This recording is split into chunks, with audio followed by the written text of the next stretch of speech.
final score, Wrexham 2, Sheffield Wednesday 2. I'm Mark Griffiths from Wrexham AFC. A day when I was proud to be a Wrexham fan, the way that we rallied together and supported Sheffield Wednesday in their hour of need. That's a great, noble football club who deserve to be treated properly, and we all wished them the very, very best. But on the pitch, it was a frustrating one, and I think the best way to sum things up here is that we had lost our previous 2 league games and come out of both of them feeling positive. Here we got a point, and I must emphasise, we got a point, and that's important. You got to get your season started, but it felt worse, much worse than the other 2 games. Now, okay, part of its context, we know that Sheffield Wednesday's squad is massively reduced. Sorry. And because of that, we were hopeful that we'd win it. Also, we're 2 up at half time. So we've got ourselves into that great position. But I got to say, I thought Sheffield Wednesday were well worth at least a point, if not more, and a very smart tactical change they made at half time essentially meant they were able to come back from 2 goals down and at least get a point. Were it not for an excellent save by Danny Ward off the last kick of the game, we'd have lost. So, we started off Broadhead and Moore up front. New signing Doyle on the bench. Longman preferred on the right, ahead of Ryan Barnett. And, frankly, from the very start, Sheffield Wednesday were looking comfortable on the ball, were putting us under pressure, were enjoying a lot of possession. They'd swapped their side around a bit after looking settled for their first 2 games, and they kind of have to really, I think, because at the moment they look likely to go into the post-transfer window period of the season with a squad which is really lacking numbers. Lots of good young players who probably are being forced to get minutes a year earlier than they probably would want to be getting. And so they rotated a bit. The strange one for me was that Olaf Kowalski, the Polish attacking player, was used as a left wing back. Now, having looked at their previous games this season, I think clearly Kowalski is a very good player, but he's not a wing back, and he's had a torrid time playing at wing back for Wednesday, and I was shocked/thrilled to see that they were going to start with him there against us. I thought Longman would be able to really fill his boots, and even when we were struggling to get the ball, struggling to find possession, getting Longman on the right meant we had an opportunity, because he was genuinely just beating Kowalski for fun. Our goal in the 16th minute to open the scoring goal comes against the run of play. Free kick to Wrexham about 35 yards out on the left. O'Brien puts a good one in. Moore climbs, wins a header. It ricochets off his marker, Dominic Iorfa. And Moore, by this point, is falling backwards, but does brilliantly to keep his balance enough as the ball bounces back at him to slam a terrific finish. No chance for the debutant goalkeeper, Horvath, to get across to it. And Wrexham are in the lead. Almost instantly, Wednesday have their first real big threat on goal. They press well to win the ball in the Wrexham half. O'Brien does well to tidy up, but without a way to get out, Ingleson isn't able to nick the ball from him, works it wide. Ugbo pops it into the left channel, and Cadamarteri, who really worked so hard up front, is into a really good position, a chance to get a shot off from about 15 yards out. Great defending by Dobson, who manages to come back, and he goes in on the wrong side of his man, and for a horrible moment I thought, oh, penalty, but he does it beautifully and levers Cadamarteri off the ball and emerges with it himself, and the danger's gone. And the game's changed a little bit now. Wednesday still looking good, still coming forwards, still asking questions of us. Barry Bannon is starting an absolute virtuoso performance in midfield.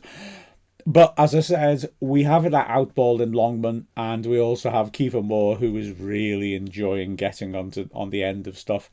And he nearly gets another 3 minutes after his first. Longman beats Kowalski, swings in across. Moore just stretching, maybe gets up a little bit too early, and stretching puts his header over the bar from just outside the 6-yard box. But Wednesday keep asking questions. Ingleson, who was full of energy and running and strength, sweeps across into the far post. McLean does really well to put Palmer off as he's surging in and looking to head the ball towards goal. The ricochet drops loose, is fed back to McNeil, and he drills in an on-target shot. And McLean has done well, having got up to then get a deflection and send it just wide of the Wrexham goal. We then come back at them, breaking away really well from a Wednesday corner. Oh, my word. Brunt gets a touch. I mean, I've got to say it's a dangerous corner. We allow it to carry to the far post, where Brunt manages to get the ball clear. And suddenly the break is on. Broadhead receives, drives forwards. It's a 3-on-2 break in Wrexham's favour. And you're thinking, OK, we got them here. Moore's run across and ahead of Broadhead maybe puts him off a bit. He's quite close to Broadhead as he runs in front of him, just as Broadhead's playing what he hopes is a killer pass to Longman to make it 2-on-1, and as a consequence Ryan Lowe that is able to intercept. We do though get a second in the 31st minute, and this is the point where we start to look like it's going to be comfortable. In all honesty, it's a lovely patient move by Wrexham. 31 passes. We keep the ball for 1 minute 23 seconds, and eventually the ball, having probed and moved it about, is fed to Dobson 25 yards out. He drills a powerful shot. Horvath will feel he should have done better. He looks to parry, arms out in front of him. It looks very awkward, and he basically just parries it straight to Moore, and a sharp finish by Moore of a straightforward chance. And the last 15 minutes, Wrexham really looked like we're going to go to town. We're opening up constantly. Longman's getting in cross after cross. O'Brien is looking lively, breaking forwards. Moore is looking on the end of everything. And Wednesday's defence looks very open. There's gaps. You can break into the channels easily. They are looking very, very stretched. And it does look like, OK, game over now. Another run by Longman past Paul Kabaski, sweeps the ball in. Moore is attacking it for his hat-trick at the far post. Valerie does really well to get up and make an excellent header and just nick it away from him. With 3 minutes and a half left though, Moore gets very close to that hat-trick. A corner from the right-hand side from O'Brien. Moore gets up really well, 6 yards out, downward header, maybe a bit too downward with hindsight, because it bounces down and back up. It still looks like it's going in. Cleworth tries to get there. I think he gets a touch about a yard out to try and help it on. It's a super piece of work by Lowe, who is able to get a foot to it, but it's still spinning towards the goal, and Horvath does well to react. Good footwork and stretch, and he's a big man, and just about claw the ball clear. Within a minute, again Moore is threatening. This time a glorious pass by Matty James over the top of the defence. Moore runs in goal side of Lowe, the last defender, leaps, takes it on his chest really well, and you think, wow, if he can bring this down, carry on and score, brilliant. But Lowe does very well to just nudge him without fouling him, because he's the last defender, like I said, and put him off balance and nip in and come away with the ball. In the last of 2 minutes of added time, there is though a warning from Sheffield Wednesday. McNeil breaks down the right, swings across into the far post, and it's a free header for Kabatsky. But he makes a hash of it on the corner of the 6-yard box and puts it well over. It's a warning in a lot of ways, though. At the time, I was saying, well, this is just typical of a team that's down on its luck. They're playing well, but at both penalty areas, they're not good enough. They're not taking their chances, and they're not defending well enough, and they're getting punished. For the first 10 minutes of the second half, it feels like that. The second goal seems to have maybe just broken their spirit slightly, and Wrexham are still getting at them. But we don't make any real clear-cut chances. We squander some good opportunities. We get into great positions, but we're not getting that final ball right. And they've changed to 4 at the back, and this is crucial. That chance they had isn't just a precursor of what's to come, because they will come back.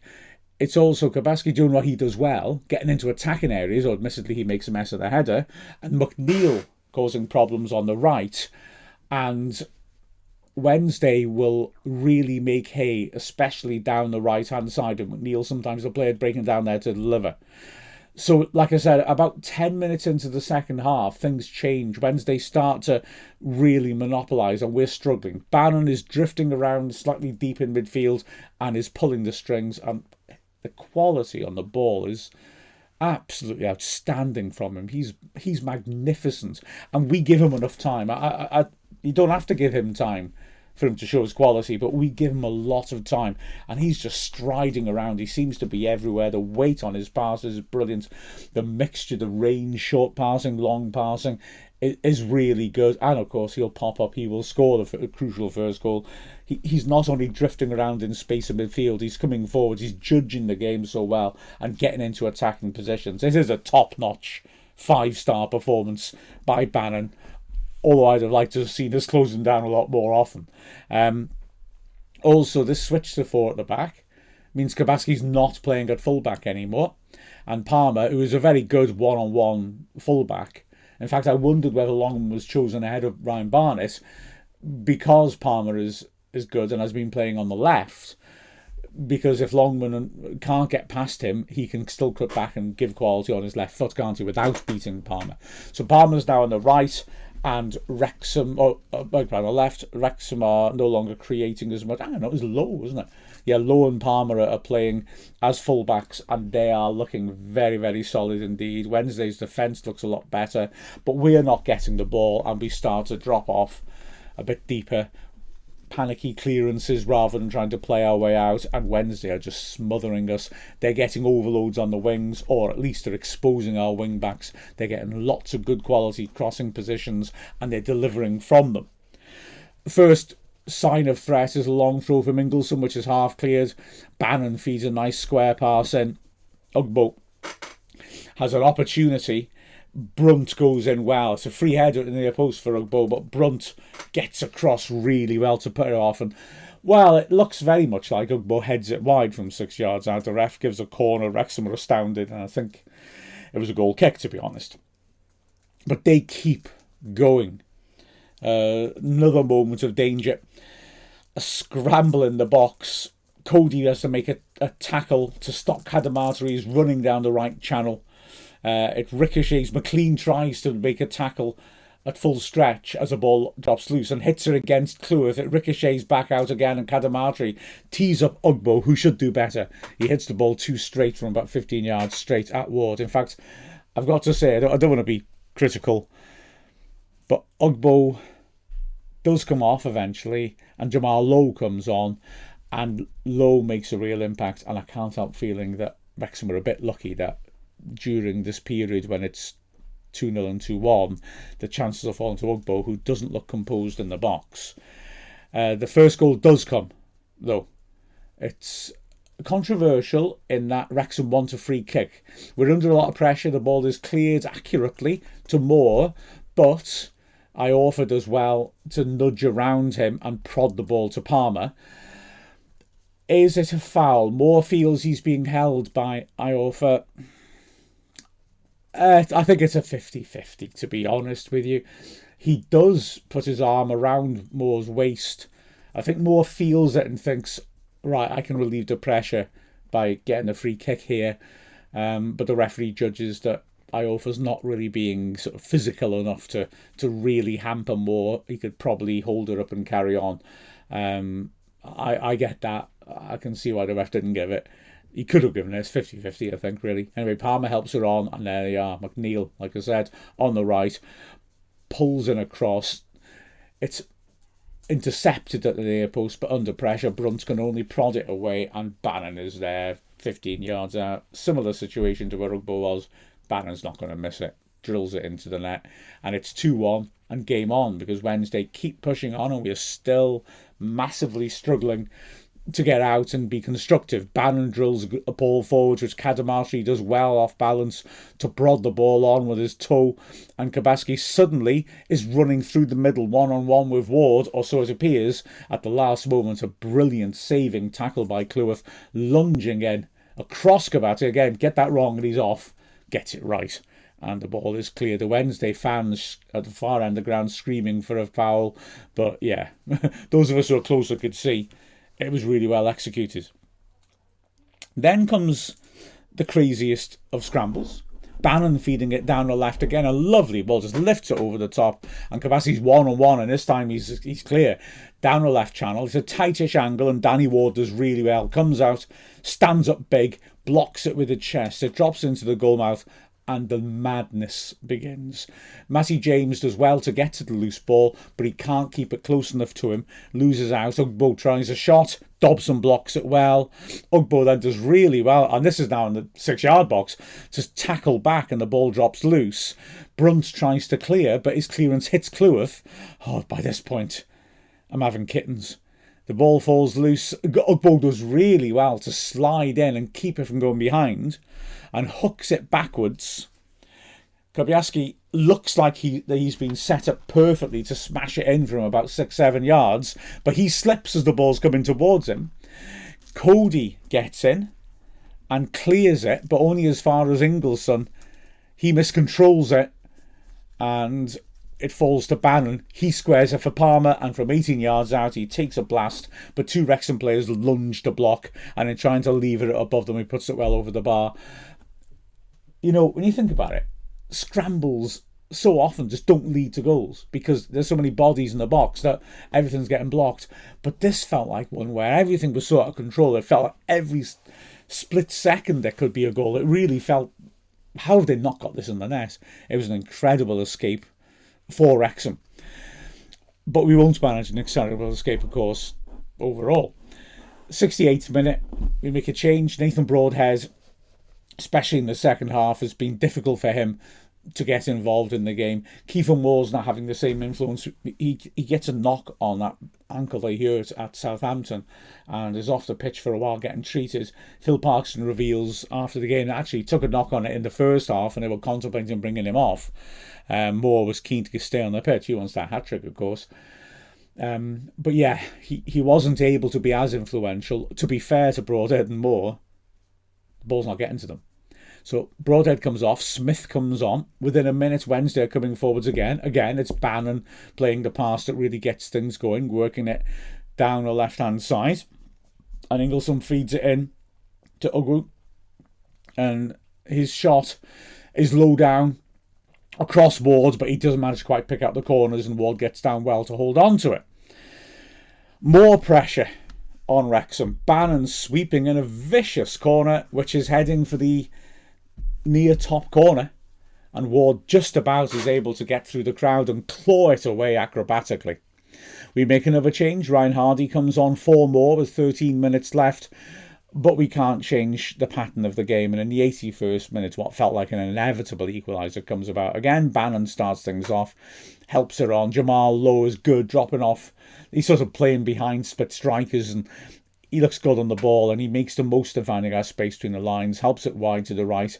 McNeil again, punches it in.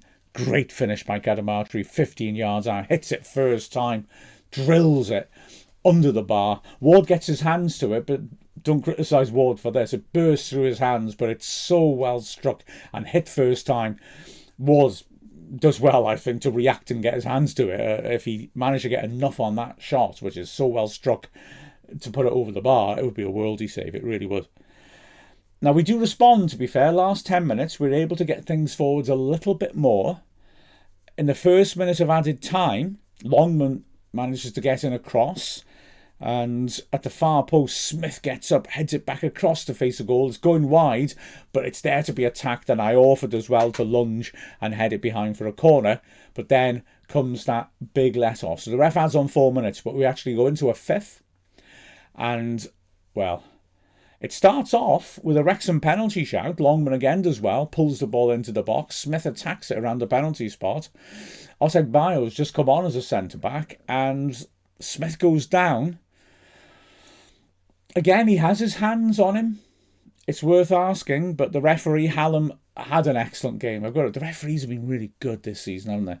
And I can see why he doesn't give it, put it that way. The ball ricochets out and we've been overcommitting and we're wide open. And suddenly, when the ball is laid backwards by McLean, a great lunging tackle by Lowe means that we're opened up. It's a 3-on-2 break. Fusira drives through the middle and they work it perfectly. pops it to Lowe, having drawn the two centre-backs. Lowe first time across to McNeil. He's one-on-one with Ward. It is literally the last kick of the match. He brings it into the box in the right channel, much better angle than Kabaski has, but Ward does the same. He stands up brilliantly and gets the block at either his chest or maybe just his arm swinging around. Great save by Ward. Saves us the point as it ricochets to Brunt. The final whistle goes. Wow. And we've gone from apparently having the game won to needing Danny Ward to save us right at the end. A remarkable game. Remarkable support from the Wednesday fans and brilliant support of them by the Wrexham fans. It is a point, and it's important to get off the mark. If that last chance had gone in, you really would have been feeling a bit bothered. As it is, disappointing that we didn't win it, but okay, we go again. With the final score of Wrexham 2, Sheffield Wednesday 2. I'm Mark Griffiths from Wrexham AFC.